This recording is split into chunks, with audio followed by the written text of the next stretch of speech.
Bonjour Julien. Voilà, pas trop vite parler. J'ai voulu aller trop vite, effectivement. Julien Gilles est avec Bonjour nous. Véronique. Bonjour, belle rentrée à vous. Merci. Beaucoup trop de choix sur les séries énorme. de la rentrée. Énorme, j'ai beaucoup hésité avant de choisir l'une de celles que j'allais vous chroniquer pour cette rentrée. Vous avez 10 chroniques cette année, donc... Oui, j'ai de la marge devant moi, oui, donc je prends déjà un peu d'avance. Et donc j'ai choisi une série qui est disponible sur Netflix depuis quelques mois qui s'appelle Mo, tout simplement M-O. C'est quoi Mo? C'est une histoire avec un auteur et un acteur principal d'ailleurs qu'on voit sur l'affiche qui est Mohamed Amer, qui est lui-même un stand-upper et un humoriste américain connu là-bas, pas du tout chez nous pour l'instant. Peut-être cette série va faire en sorte que ça bouge. En partie biographique, cette série, le récit met en avant les difficultés de vivre plusieurs cultures, mais aussi l'hypocrisie d'un système économique, le système américain, où les invisibles, on va y venir, je vais vous pitcher l'histoire, les invisibles sont ces gens qui sont sur le territoire sans papier, sans visa, c'est l'histoire de Mo, où ces invisibles attendent indéfiniment la régularisation de leur statut alors qu'ils contribuent pleinement à l'économie du marché, et alors aussi les histoires de communautarisme, on va revenir aussi dans ce récit, et ce communautarisme qui quelque part organise la société américaine. On le sait, mais c'est de nouveau une fois de plus montré ici, et les choses vont même parfois en s'aggravant quand on constate ici la situation par exemple au Texas, puisque Mo vit au Texas depuis l'âge de ses 11 ans, il a émigré depuis le Koweït, il est d'origine palestinienne, enfin en tout cas ses parents sont d'origine palestinienne, lui n'a jamais vu la Palestine, ses parents étaient au Koweït au moment de la première guerre du Golfe, et au moment de l'invasion par Saddam Hussein, ils ont directement migré vers les États-Unis.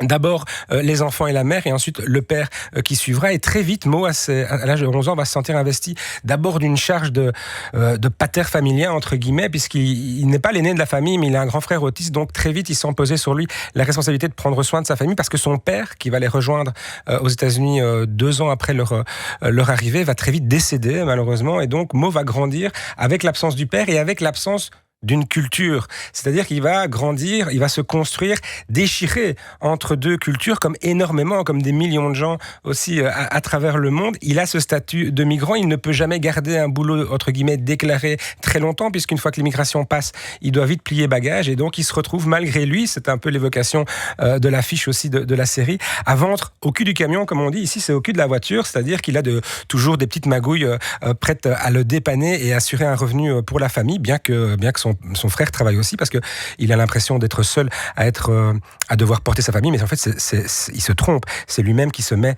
cette charge et qui se galvaude un peu là-dedans. Ça sera dit plus tard par sa maman, parce que tout ce qu'il y a autour de Mo, de cette série, c'est l'idée d'un jeune homme qui doit se construire, qui doit grandir. Aujourd'hui, Mo, il est adulte, donc il est déjà dans une forme de recherche de responsabilité qu'il fuit. On le voit avec sa petite amie mexicaine, d'origine mexicaine. Il pourrait simplement se régulariser en se mariant avec elle. Elle a la citoyenneté américaine, mais il rechigne, il se trouve des excuses. C'est tout ça le personnage de Mo, qui est à côté de ça, très drôle et très attachant. D'ailleurs, c'est ce qui fait le succès du personnage et de la série, et aussi de l'humoriste, parce que j'ai regardé le one-man show qui accompagne un peu la série, donc c'est pour prolonger un peu avec le personnage, et finalement il évoque exactement les mêmes thématiques dans son one-man show. C'est quelqu'un d'assez touchant, mais qui se réfugie dans l'humour, qui se réfugie dans une forme d'immaturité. Il est volontiers à faire les mauvais choix, finalement, mais on l'excuse et on le comprend, parce qu'il est aussi, il est le produit aussi de cette incertitude, de cette épée de Damoclès qui plane toujours au-dessus de lui, l'expulsion. L'expulsion vers où? Si un jour on l'attrape, on devrait l'expulser vers un pays qu'il n'a jamais connu. Dans la réalité, il est toujours sans papier? Non, dans la réalité, il est régularisé, etc. Mais par contre, l'histoire, ici, le récit, nous compte en quelque sorte, c'est une version romancée naturellement, mais tout le trajet et tout le temps qu'il a fallu pour qu'il obtienne, pour lui et sa famille d'ailleurs, ses papiers. On voit les affres administratifs, la lenteur de la justice pour reconnaître ce genre de migrants. Je dis Mo, et en plus c'est la double peine, puisque Mo d'origine palestinienne, la Palestine, on rappelle, n'est pas un État reconnu par la communauté internationale, donc il est à la fois, il n'est pas américain, et à la fois il n'est pas palestinien, donc il n'est rien du tout, et c'est la difficulté de se définir quand on n'a pas de racines, quand on est privé de ses origines un peu. Si on lui pose la question à lui, lui clairement il va dire, moi je suis américain avec une sensibilité arabe, il vit dans la communauté arabe à Houston, etc., donc il connaît quelque part de sa civilisation par oui dire, et aussi par par capillarité, mais en même temps, ça n'existe pas pour les Américains, les Arabo-Américains. Il y a les Afro-Américains qui, après des dizaines d'années entre guillemets de lutte, sont aujourd'hui reconnus comme une culture à part entière, qui ont leur code, leur langage, etc. Mais pour les Américains d'origine arabe ou les musulmans parmi les chrétiens, il y a aussi ce choc des cultures qui est montré dans cette série.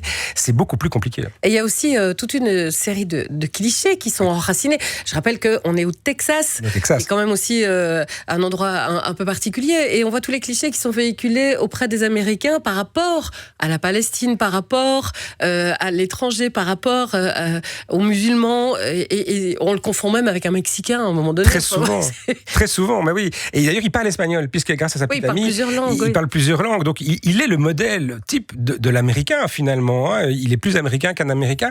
Mais oui, il s'en amuse d'ailleurs de ces stéréotypes, de ces préjugés que chaque communauté a sur les autres. Parce que si les Blancs ont des préjugés sur les communautés ont aussi des préjugés sur les WASP. On rappelle que les WASP, c'est White, anglo-saxon, protestant. Donc, c'est vraiment l'Américain, entre guillemets, je mets beaucoup de guillemets ici, pure souche. Et en fait, oui, on est à Houston, on est au Texas. C'est à la fois un État qui est connu pour être assez répressif et conservateur, mais aussi qui est une terre de migration, frontalier avec le Mexique. Donc, on voit toutes ces petites mains qui travaillent. À un moment donné, le mot va aller travailler dans une oliveraie. Ben là, c'est la dénonciation aussi de cette main-d'œuvre extrêmement bon marché, extrêmement jetable, dont qu'on connaît ici aussi en Europe. Il y a des migrants qui travaillent de manière peu déclarée, voire pas déclarée du tout. Je pense à l'Italie, à l'Espagne, dans des grandes exploitations agricoles. C'est le même phénomène ici. Des gens qui se font tout petits, qui se cachent, qui évitent... qui font tourner l'économie. Mais qui font tourner l'économie, qui sont même essentiels à cette économie et qu'on ne veut pas reconnaître et qu'on ne veut pas récompenser justement. Et je pense qu'aussi, derrière cette série, l'auteur veut aussi dénoncer ces attitudes, cette façon de faire, au-delà de sa situation personnelle qui aujourd'hui est résolue et lui-même et maintenant voilà, il est citoyen, il est complètement intégré, etc. Je parle de l'auteur Mohamed Amer, mais derrière ça, il tenait aussi à mettre l'accent, à pointer du doigt qu'aux États-Unis aujourd'hui en 2023, il existe toujours cette problématique qui ne fait que croître d'ailleurs, de communautarisme et de mise à l'écart de toute une partie de la société qui contribue pourtant fortement à l'économie. Ils sont privés de tous leurs droits, c'est ce qu'on voit aussi avec Mo dans le personnage, il est privé de l'accès aux soins, il est privé de l'accès au crédit. Lui, il en a marre, il voudrait bien arrêter de magouiller et s'installer. Il a du talent, il a de l'or dans les doigts, notamment en matière d'électronique, il sait tout réparer, mais il est bloqué, il peut pas ouvrir une société, il peut rien faire. Et à un moment donné, il y a même une scène où il se fait tirer dessus, donc il est très américain là pour le coup. Il est victime d'un braquage dans une épicerie et il refuse d'aller à l'hôpital. S'il va à l'hôpital, il n'est pas assuré, rien du tout. Donc entre guillemets, il va se faire voir et alors il va se retrouver en camp de rétention en attendant une expulsion, et de nouveau, une expulsion, mais pour aller où, finalement, dans un pays qu'il n'a jamais vu, qu'il ne connaît pas. Et donc, c'est son angoisse qui pèse sur lui, qui pèse sur son moral. Voilà, il va tomber dans des addictions aussi un petit peu pour essayer de passer outre ce côté, ses peurs et ses angoisses à travers un sirop. Le lean, on appelle ça, c'est de la Vicodine en sirop. Et en fait, après sa blessure, là, il va un petit peu tomber accro de ce sirop. Mais voilà, pour dire que là aussi, il est très américain.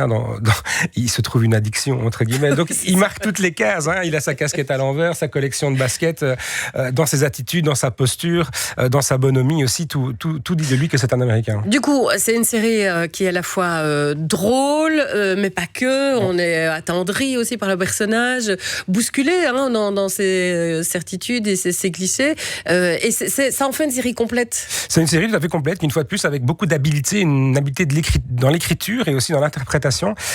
Derrière des blagues, derrière un côté bon enfant, on dénonce et on met le doigt là où ça fait mal. À voir donc sur Netflix, Mo, et à découvrir avec vous. On l'a compris, le programme sera chargé pour votre chronique. Tout à fait, cette encore année. beaucoup de qualité sur les plateformes. Avec beaucoup de plaisir, on vous retrouve donc dans une petite quinzaine. Merci Julien Gilles. Merci.